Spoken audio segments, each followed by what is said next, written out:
Hey everyone, James from Merchant Spring here for another episode of Marketplace Masters, where we bring you insights from industry leaders around the world.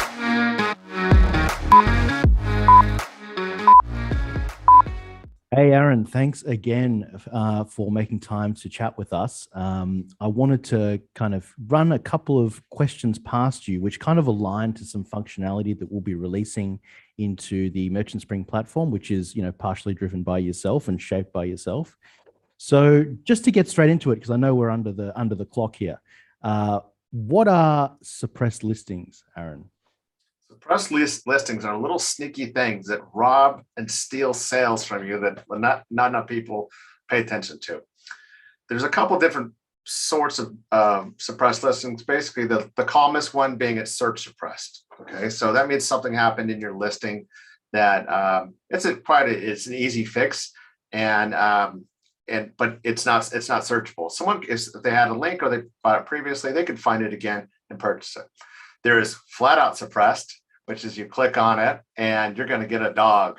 You're going to get the missing dog on the screen. And then it goes worse from there. It could even be pulled down by Amazon. I kind of put that in the same suppressed category because, hey, it's not up, it's not selling. It's all about sales. So it goes from like one to five, and five is your panic zone. And this other stuff, but some of the simple stuff, just a couple keywords or something like that you need to put in, can stop it from selling.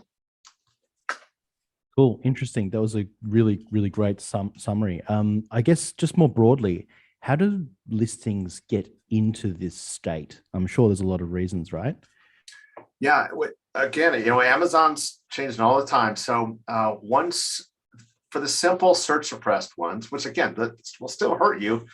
It hurts your organic sales ranking, your sales ranking, your organic search ranking. It hurts everything. One of it is a simple one is no description. You have to have a word in description. Yeah, cool. You set it up. It had 1,000 words in your description. Guess what?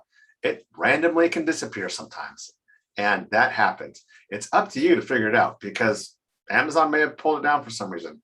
Another reason is Amazon's constantly updating the listing quality dashboard, listing quality score on different parameters on, if it's a belt, the belt sizing, the belt loops, the material, stuff like that. And some of those will trigger a suppressed listing because Amazon wants you to fill out the exact material or the exact ingredient or something like that. It's important to them.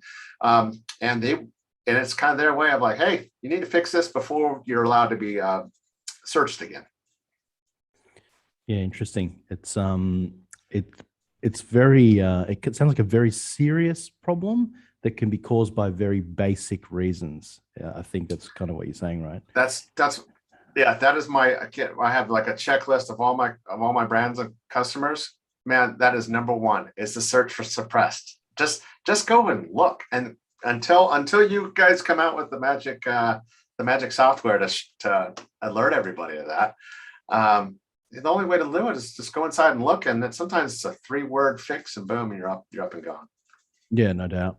Which brings me to my next question, Aaron. So, in your experience, do lots of sellers overlook this? Like you say, it's you just go in and have a look, but is this a common thing for sellers to overlook, or do they even sometimes not even know there's suppressed listing? I've had so I've I take on a lot of accounts. I set up quite a few, but now it's more of just a takeover deal. And I go on there. I go, hey, did you know 3 out of 5 of your 3 out of 10, 20% of your listings were suppressed? No, we didn't know that. Well, who's supposed to fix that? I'm like, well, the last guy was, but I'll fix it for you, kind of thing. I would venture on to say 20 to 30% of all listings have a suppressed listing in it right now, and they don't even know it. And it could be one of their best listings. Another reason for suppression is your main picture not on a white background or a violation of it because you included text or something else in it, but a very simple one. Yeah, interesting. No, fair enough. Which I guess on that point, how should a seller resolve them? Now, I know that's kind of a open-ended question, but you mentioned there the images.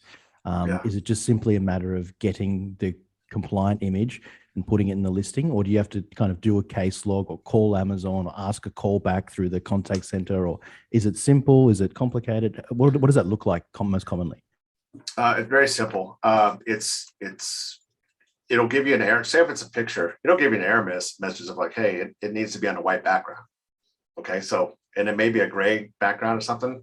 I mean, there's software, remove.bg. It's like 25 cents a photo for the higher resolution one, or 25 cents for $1.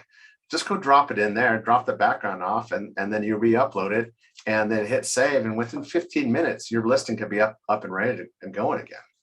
And the overall strategy should always be prevention. You need to know these rules all the time. Your main image is an image of just what's in the package. So you shouldn't be having any extra text on there or anything extra funny on a white background. Now, if your packaging is in there and it's branded well and stuff, integrate your picture with your package.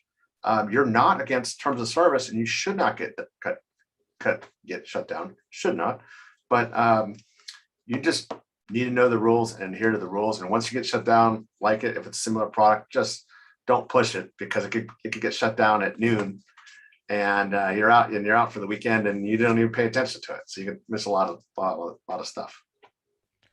Yeah, interesting. So I think that's a very, again, from you, a tip that is a good return on time spent, and also echoing that whole back to basics kind of mantra, right?